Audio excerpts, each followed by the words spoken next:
The Castlevania brand is triumphantly handheld, and that makes sense.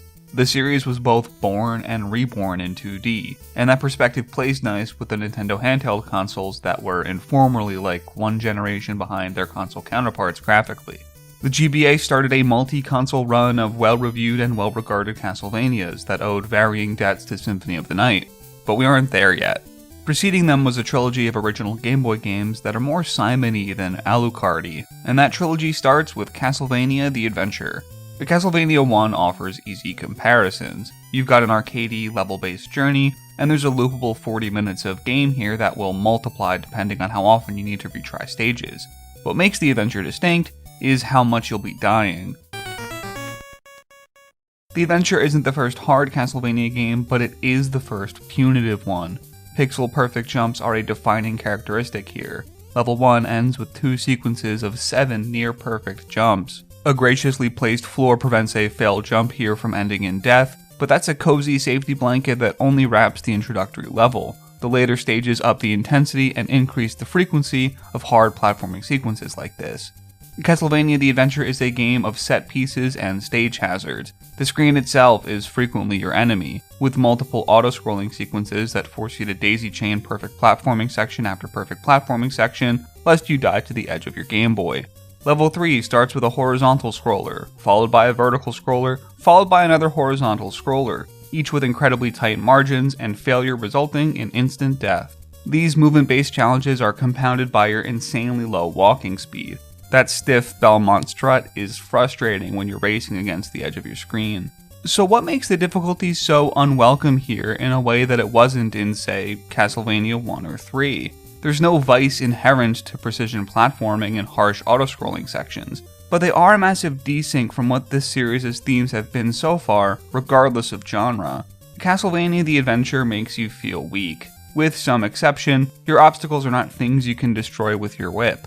Your obstacles are the abstractions of a video game: screen edges, awkward platform widths, and spaced out checkpoints. That 40 or so minutes of gameplay might sound similarly length to the original Castlevania, but it's split between less levels here, which means less checkpoints and longer walks back after game overs. Save states are practically a requirement. The new platforming focus fills holes left by the removal of other features. Christopher Belmont, retroactively named by future titles, can't use any sub-weapons. No holy water, no cross, no dagger, just the whip, and a nerfed whip at that. You can still upgrade to a flail and even get a heightened projectile version of that flail when maxed out, but you'll seldom get to use it because the whip downgrades upon getting hit instead of upon dying, and there's a lot of compulsory damage in this game. These parameters don't exactly make him feel like a master vampire hunter. You don't feel like one either. It's a shame because there are things about the adventure I like quite a bit. Combat has been deprioritized across the board thanks to lower enemy counts, but the fights that are here have depth. Fighting game-like mix-ups are a constant threat, where singular enemies have you concerned about your left and right simultaneously. Birds that swoop in on you don't just need to be dodged on their descent, but handled on a return trip they make after they miss.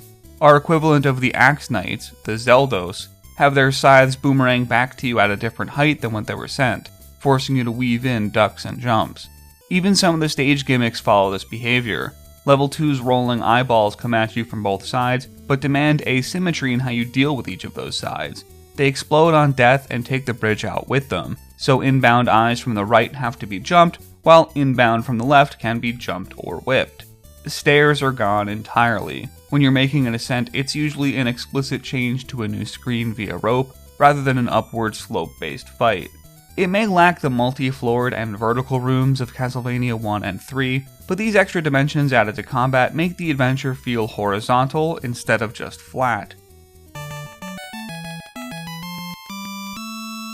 Sometimes the best way to fully understand a Castlevania game is to look at its Dracula fight. In these small, arcadey early Castlevania titles, the multi-phase final fights are a disproportionately large part of the runtime, and the game's themes get supercharged in them. The Dracula battle in Castlevania The Adventure is the game in miniature, and you can see that even in the room preceding him. Your pre-boss checkpoint leads you right before Dracula with a bunch of destroyable candles to power up before your battle, not too dissimilar to Castlevania 1. Unlike Castlevania 1, those candles are gated behind a perfect jump that you can only attempt once, thanks to a falling platform. If you screw it up and don't use save states, you'll need to fight a healthy Dracula with a gimped whip, and your likely loss will eat up one of the lives keeping that checkpoint checked. This is also the first Dracula to install insta-kill spikes on the floor of his lair, which are easy enough to avoid in the predictable projectile spam of Phase 1, but a lot harder to contend with against his Phase 2 bat form, which spawns a ton of familiars that fly in random directions. It's as frustratingly binary as the rest of the game, with right and wrong answers, and instant death awaiting you for the latter. There's a couple of different ways to play Castlevania the Adventure in 2024, and some of them blunt the game's sharpness in ways that are welcome.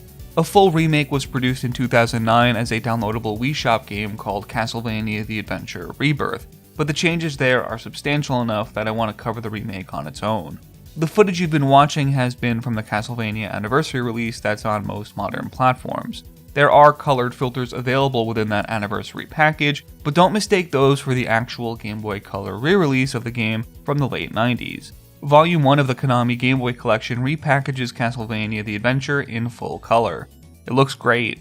Christopher himself doesn't benefit all that much. He goes from monochrome to all brown, but the backgrounds are the real winner here. The forest canopies and blue skies of level 1 both pop with natural delight and offer a great contrast to the progressively darker and underground levels the game goes to. It also makes the UI more readable. The previously black and white health bars of both you and your opponents now descend from green to orange to red, giving you an obvious color to associate with your current status. The most important change is slightly faster movement. Auto-scrolling sections haven't been adjusted for this newfound walking speed, so the hazard-based levels where you get chased by the wall or floor are slightly easier. Movement speed is also the target of some fan-made mods, the best of which combine that faster movement speed with adjustments like removal of the whip degradation.